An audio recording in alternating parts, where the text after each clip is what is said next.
Hello, everyone. My name is Nathan Bird, founder of the Acquisition IQ podcast, as well as the Acquisition IQ Network and AquaCon Acquisition Conference coming to Salt Lake City on September 3rd. We're sitting here with Owen Power. He is the founder and CEO of the Power Brand. So underneath the Power Brands, you have Power Capital, Power CFO, and Power M&A. So that's exactly what we're going to be touching on today is Owen's experience within the M&A space, as well as from a financial perspective, what you see has been good during the transactions that you have been through, because you've also been a part of your own transactions on the M&A part. So again, thank you so much for joining us. I know you're a busy man, and we just want to say thank you to be on the podcast today. Oh, it's awesome to be here, Nathan. I really appreciate the invite, and I'm excited to spend a few minutes chatting with you. You said earlier on during our conversation offline that you'd been in the space of finance for 35, 40 years, pretty much your entire career. Right. What was one motivating factor to continue to join or go down that path? Well, maybe the origin story could be a little interesting. Yeah. As a junior in high school, I participated in a thing called Junior Achievement. I think they have it here in the States. I'm from South Africa, as you know. And so we had it there. And we formed this little company sponsored by another company to sort of mentor us and help us grow. But it was a 12-week thing. We had shares. We had to decide on a product we could build in that short time that we met each week. It was T-shirts that we did, and I was elected as the financial director or the CFO of this little company. And that experience then went, that's what I want to do with the rest of my life. I wanted to be an architect before that. And so that was the moment I said, I want to be a financial director or a CFO of a company in my future career. And so that's where I ended up. Went and did the chartered accountant designation in South Africa, as registered auditor, worked in that public accounting space before starting up my own business or my own practice as a chartered accountant.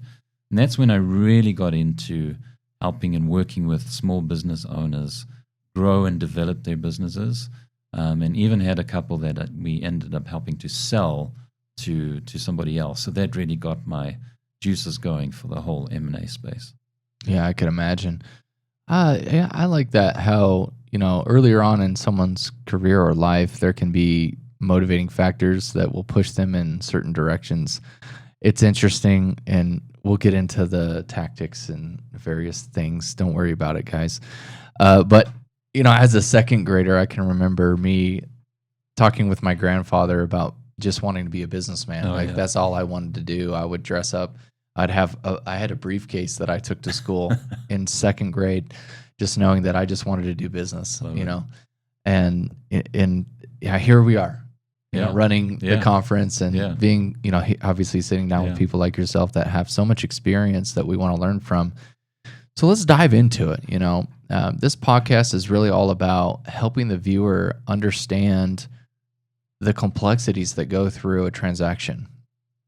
And I think you'll be able to shed some light and insight as to the financial side of everything, because within a transaction, there are so many different things. As you know, there's the due diligence process, there's the negotiation, so there's the psychology of such, there's the team members, there's a plethora of things that you've got to do. But from a financial side, let's start to dive into a scenario. Let's start with one exit that you had experienced, and then from a financial side, we can go into that, and then we'll go into some of the due diligences that you've had to go through as a financial professional. Yeah. So I was the CFO of a manufacturing company, and this was actually after a smaller exit that I'd just done. I was looking for a new opportunity and got introduced to this manufacturing company. Little did I know at the time that they were actually in a little bit of financial distress. The owner didn't even know it because the controller had been, I'm careful to say manipulating the books, but he wasn't sharing the full big picture.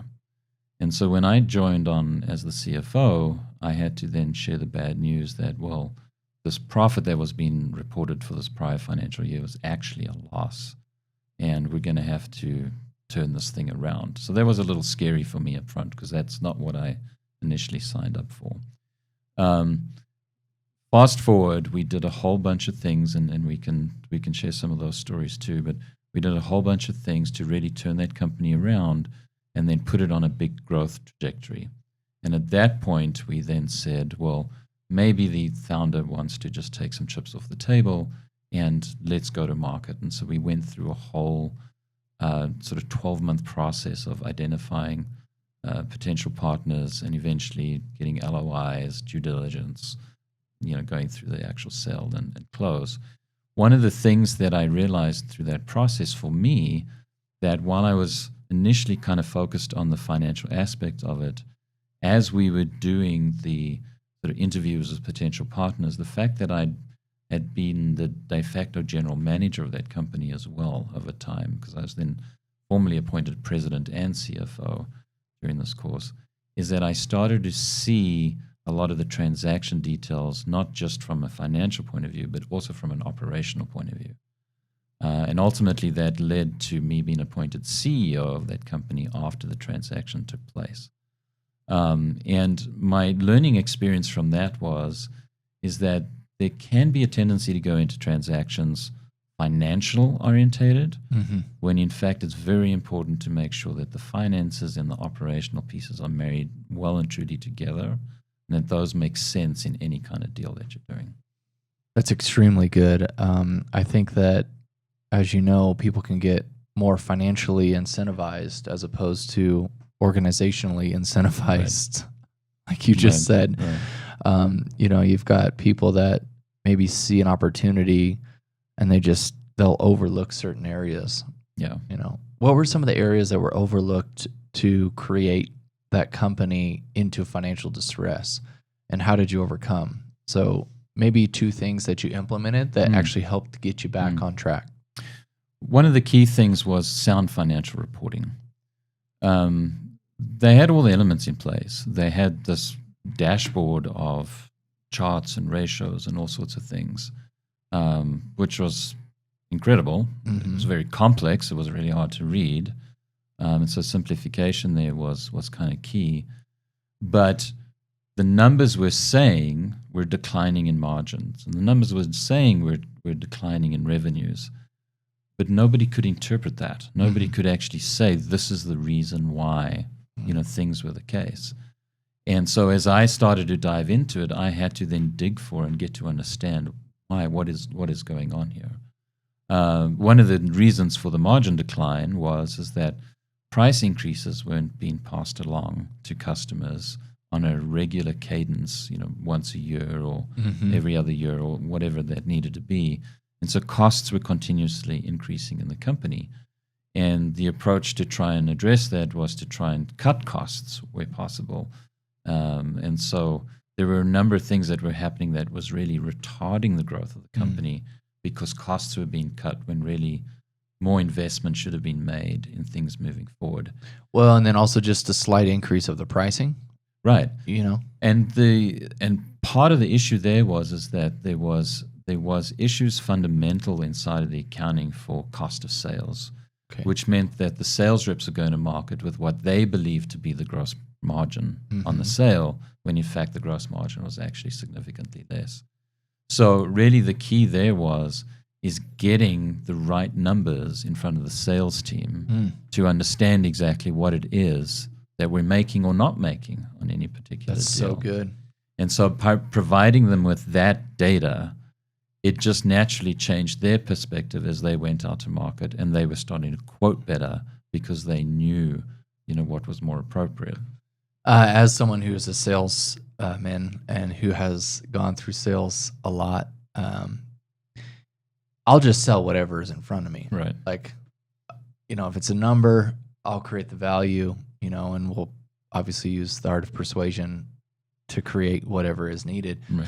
But it's interesting because from your perspective, you've got to provide all of your sales teams and everyone with the right funding, strategy and every intricate detail, which I think some people are missing because they're missing the communication between the front line and the back. Yeah.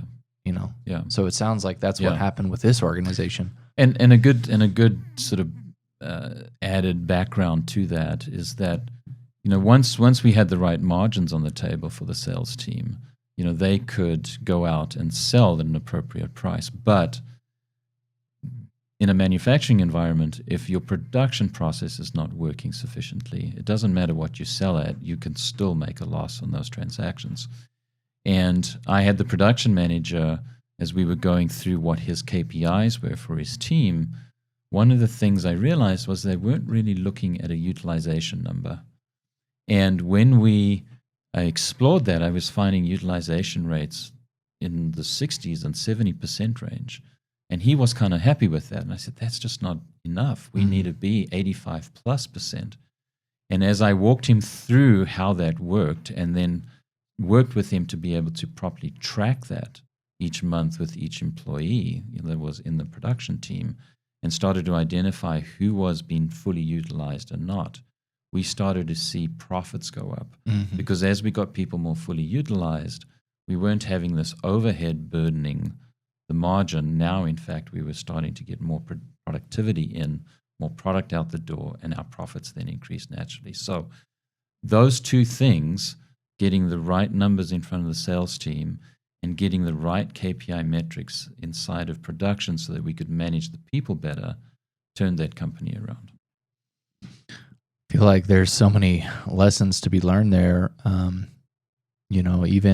Even if you think your company is doing well, just understanding the systems that you've created, and then also, even right now, for example, with different percentages that are increasing on the different tariffs that are being issued, and then understanding. I mean, that's just current, and while we're shooting this podcast, it's 2025 March or April 2025. But anyway, this is really good. So let's move into, again, some of the areas of due diligence through the process of looking at buying a company, and then from a financial perspective, what you're looking for, because it sounds like you've gone through the turnaround. So you, in essence, created a successful company. Right. But actually, let's talk about the exit, because you guys exited that company. Yes. Let's touch on that first, and then we'll go into the buy side due diligence. I mean, the driver there was very much the founder had reached a point where he thought now's probably a good time to really, capture some of this value that we'd built up in this company, because we went from, we more than doubled, just about doubled the revenue growth. And I mean, we went from a loss to, multi 6-7 digit profitability. So it was well primed, kind of for that. But one of the things that helped a lot as we went through the due diligence process is that we had really cleaned up the accounting to the point where everything was pretty rock solid. We could explain the numbers. We could explain why there was a trend change, because we knew we had collected that data and we had been through it. Things reconciled. We could produce financial statements quickly. So many times as I've worked with clients over the years, they struggle to get financials out a month or more, beyond the month end. We could do it within a week. And when you can do that, you can respond quickly to the requests that come, from anybody that's doing due diligence with the company. And what that does is it adds a very high level of confidence in the potential buyer, as to, the numbers seem to be good. They're still going to go through and they're going to beat them to death, and they're going to come back with really wild questions and stuff. But the fact that they have that underlying confidence in the numbers, makes a very big difference, especially when you start to get to the back end and now you're trying to negotiate some of the details. We ended up getting a 75% premium over what the founder originally was hoping he would get from the sale of the business. And that had a lot to do with the numbers were good, we could produce reports quickly, and there was nothing that then came out of due diligence that suggested otherwise, other than that these are good numbers. That's like, you guys were like the dream acquisition, basically. I think so. Must have been from you, right? The CFO. but also you're the CEO, having CFO experience, which that's a unicorn, basically. Right. Well, I've actually seen that before. You've got the CFO that then goes into the CEO position, but I'm sure that's just really helpful for a company. You're seeing that a lot more. I mean, even at the public company level, right? You're seeing CEOs being appointed, CFOs being appointed as the CEOs, and that's got a lot to do with there's been a shift from the CFO is just the finance guy in the back office doing the spreadsheets. The CFO is a very real partner to the CEO in planning out the strategy of the business and moving them forward. Strategy is one thing. Knowing how that's going to impact the finances and how much money you need to implement the strategy is another. And so it's very important to have those two. CEO is the visionary, and the CFO has got to be the integrator into this. Yeah, we're seeing that. So you guys, you're prepping for exit, and for everyone out there, I'd like to go through just maybe some best practices that it sounded like, of course, the access to the financial statements were extremely helpful in the valuation of the company, because it's a 75%, you said, an increase on what your founder had thought he was going to have. But can you share with us some any more best practices within the company to get ready for a sale? I think it does start with having a very clear vision of where you want the company to go to, right? I mean, one of the questions that you deal with as a consultant in working with clients that potentially want to do an exit is why? Why do you want to do that? If this business is doing so well, why would you want to sell it off? Why would you give some of it away? Why would you give up that future opportunity moving forward? And I mean, there's diverse reasons, but one of the reasons is that companies get to a point where they really cannot go much further. It's almost like a glass ceiling, right? They have the infrastructure that they have, and it's working really well for a company of that size. But the moment you want to go to another level, suddenly the structure of the company doesn't quite work. And then there's usually got to be some kind of investment in the infrastructure, whether it's equipment or people, that needs to take it to that next place, kind of go beyond where it's at. And so if, as the founder or the executive team, don't have a clear vision of where the company is going to go to, it's going to be very hard to articulate that to any kind of buyer and justify any kind of valuation, it's associated with that. And so having a very clear vision and strategy, is vital. But then the backup plan is, the backup to that is we have the numbers, and this is what we believe will move us in this direction. And so we need X, Y, and Z to do, these three things to be able to be successful in that route. And for us, we saw an opportunity in the space where it required new equipment, and for us to venture into a new product category that we hadn't done before. And that required significant investment. So selling off to private equity then provided some of that cash, that new investment had come in for us to move into that market. Otherwise, we would have started to get left behind. The rest of the market would have moved forward, and we would have just been stuck. That's good insight. Yeah, because there's so many different ways you could do it. You could sell it off, like you can cut the business up into specific parts.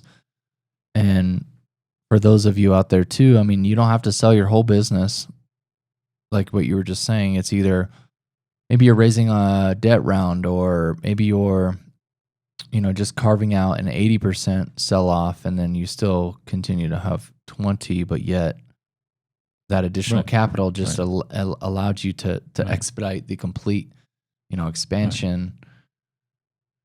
Because sometimes you have business owners that want so much to grip, they want so much control, whereas you could increase the overall company to provide more value back to you, but yet you have a smaller amount of equity in the company, but yet that one small percentage is a significant amount of return to you. Right.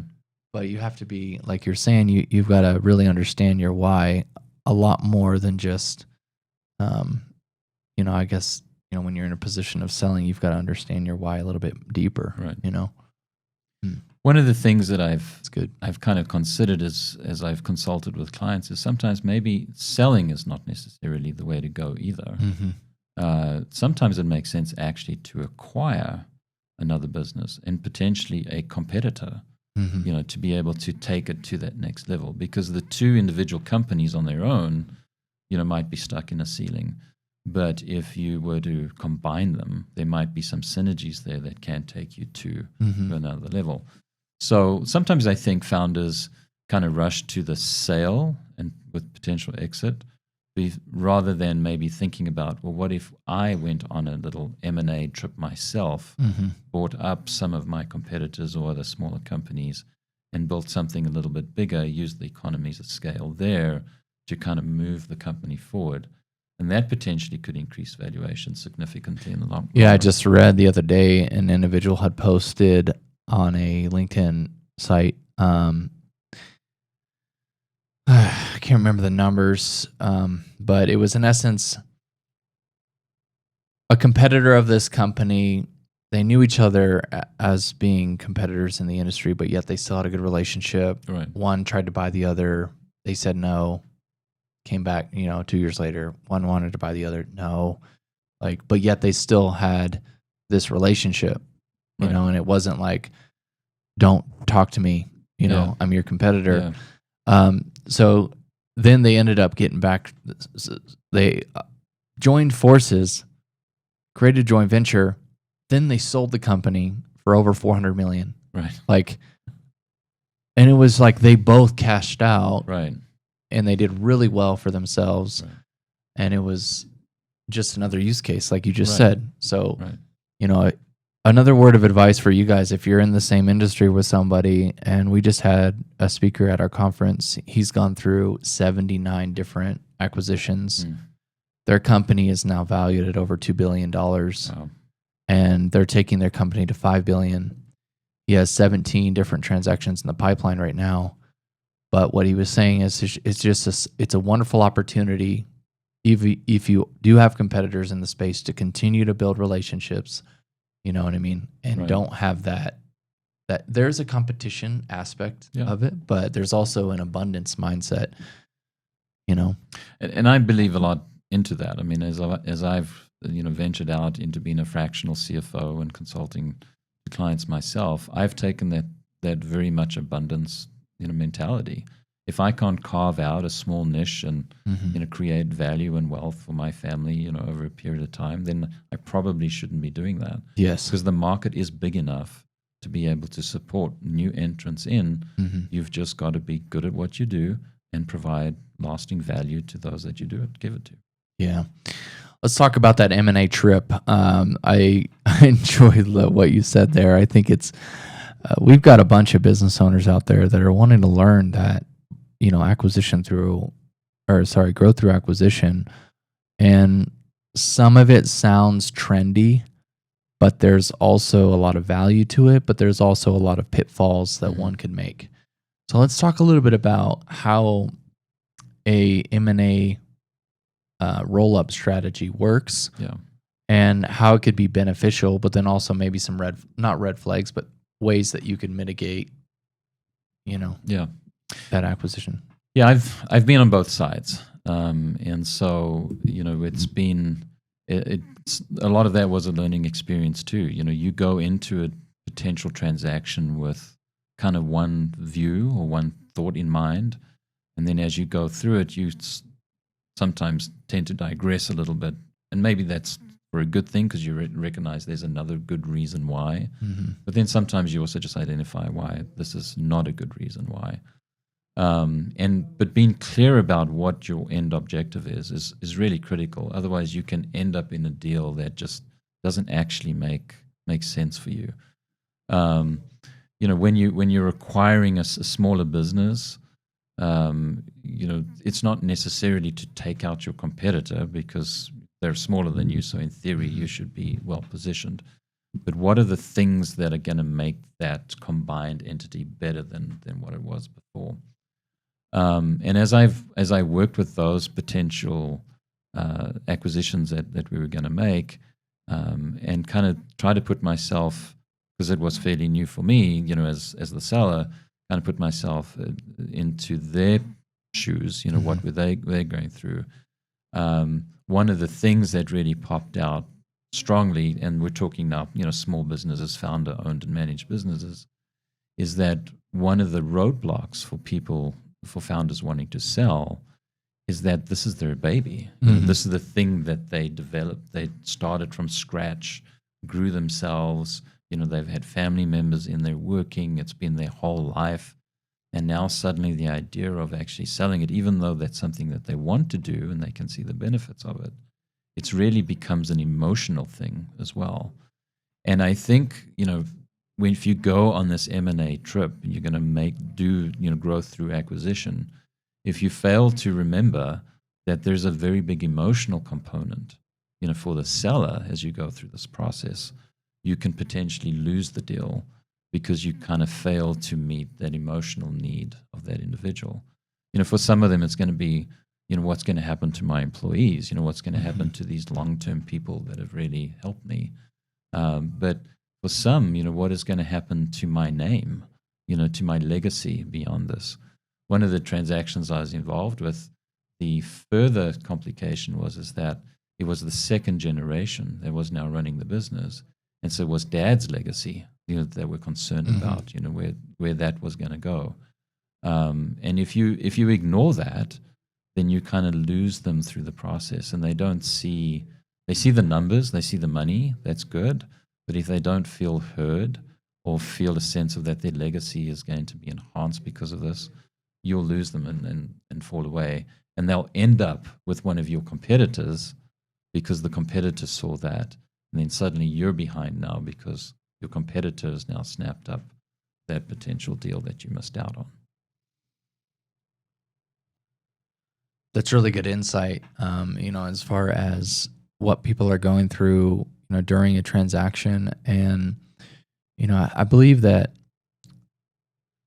there's so many things we've touched on. It's basically establishing your why and understanding some best practices as one who's wanting to potentially acquire companies. In addition, making sure that you can create the most value within a company based on proper accounting principles, which you're seeing, and of course you've been in the finance industry for over 40 years plus, and both from an operational standpoint, as a CEO as well. So you're seeing so many scenarios. And then now as a consultant with your own company.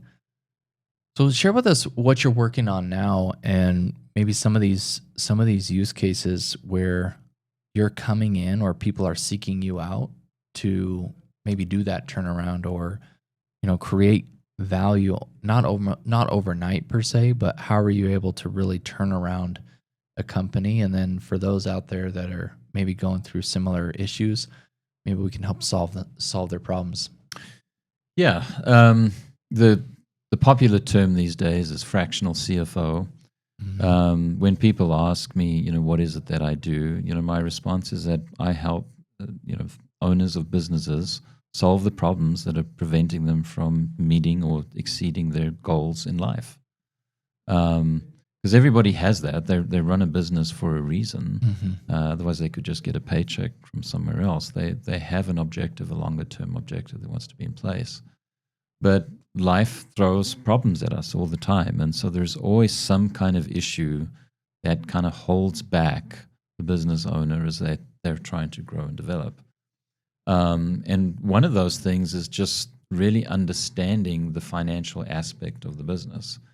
Probably the most common thing I learn as I meet with prospective clients is that they literally run the business with one key performance indicator in mind: how much cash is in the bank account. And based on that, they're making a lot of decisions moving forward. But those of us in the industry know that what your P&L statement says is your net income doesn't mean that's what is the number in your bank account. Those two things can be very, very different. And understanding that is kind of key to making the right business decisions moving forward. And so that's my primary thing that I get involved with, is coming in and providing those that CFO level strategic thinking, helping to interpret those financial statements in a way that really converts into actionable data, for the business owner to be able to move forward. The fact that I've had CEO experience means that I'm able to almost be like a mentor to the business owner to help guide him or her through, what it takes to actually run this business. And this human capital issue that you have going on right now, these two employees are fighting, or this one is not performing, while that affects your numbers, it's a very different thing to understand how to manage that process. So kind of managing the company is the added spice that I can throw in with the consulting that I do. It's not just about, oh, here's your P&L and balance sheet, but this is how this translates into actionable items, and these are some of the things we need to think about operationally to be able to execute and make this work. And through that process, I help go through and find capital, whether it's raising debt finance or equity finance. Maybe the company does want to go and do an exit or do an acquisition themselves. I get involved with that. So I take my life's experiences and bundle that up into that one thing. Certainly the biggest challenge that I found when I was CFO for a company that we exited out of is that having good, solid financial statements on the table to be able to talk to as a starting point. And so often many of the engagements I get involved in start with, let's get the books cleaned up, and then we can be able to move forward. We do a financial health check up front, so we get a sense of where the company is, even though the numbers we know are not exactly right, but we have a sense that they're directionally right. We at least do that, and then that becomes the foundation for us to set objectives and key results or other goal-setting strategy, and as to where do we want to go, and how, if we're going to get there, what numbers are going to get us there, and how do we take this number from 2.1 to a 2.5, whatever the ratio happens to be. Financial forecasting. Yeah. And then having an understanding of the importance of not just looking at your bank account and then making decisions off of that. I think I've been there before. I think we all have,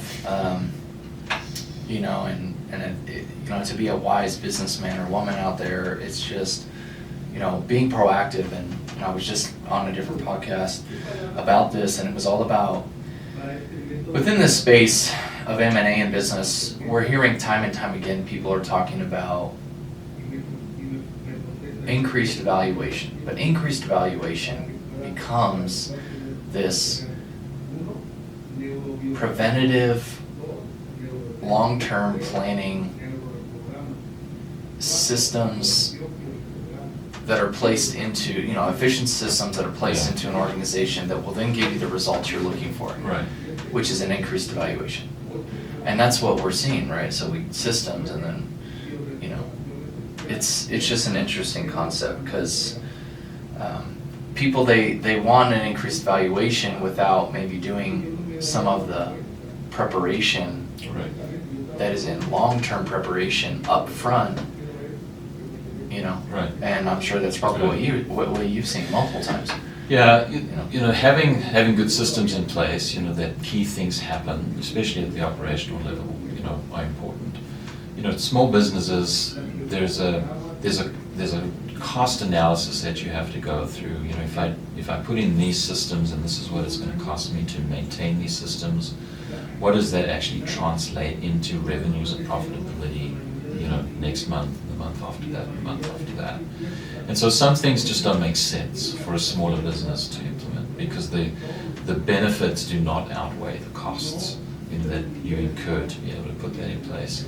So, small businesses typically run very lean teams. The accounting team is usually, an accountant or a bookkeeper and maybe an accounts payable person, and that's about it. And so as businesses grow, that doesn't cut it. You need to add more people to that. And I've seen, first-hand experience as a consultant and within businesses myself, is that growth itself sucks out way more cash than what you think it does, out of the business, moving forward, because you need to make a lot of investments up front, and then the benefits or the revenues and profitability comes a little bit later, and there's a lag there. And in between that, I found clients having, making so much more money on the top line, yet having so much less money on the bottom line and even less money in the bank account. And they kind of go, well, if we just not had grown, we would have been better off. So those systems, etc., are important, but they need to be put in place in a measured way, with the right capital behind it to be able to support that growth. Otherwise, you can actually just kill a company, and even though it's very successful and profitable, you can kill a company as you systematize and hire people for that growth, for that big picture down the road. You can't kill it now because you haven't got the right capital behind you to be able to effectively implement that plan. Well, it's been good here, Mr. Powers. It's a great, insightful podcast we shot today, and our whole thought today was about helping you guys out there understand the financial complexities of an M&A transaction, but also some real life scenarios from individuals just like Owen here, who has gone through different transactions. And I didn't know that about you as far as the turnaround, and then the company was not doing as well as they thought it was, and of course hence bringing you on and then flipping it into probably millions of dollars extra. I don't know the size of it, but regardless, you turned it around and then was able to make a nice exit, and then from there now you're helping companies go through the entire process. So we just want to say thank you so much for joining us today on the Acquisition IQ podcast. And if you guys are interested as well, we have the Acquisition IQ Network. It's growing fast across the nation. It's our private paid community for individuals that are wanting to learn through subject matter experts within the M&A space. We also have our big conference coming to Salt Lake City on September 3rd. We're excited about that. Already talking about it, and we would like to join you to, one, like this video, share it with somebody else in the entrepreneurial space. And then also, Owen, how do we get a hold of you if we want to be able to do some business with you? Probably I'm on LinkedIn, so folks can look there, but Owen at powercfo.cpa. It's my email address. That's really easy. We'll put that on the video as well, but if you guys like today's episode, please share it with others, as well as comment on the video below on who you want to see next. So thank you so much. We'll talk to you again soon.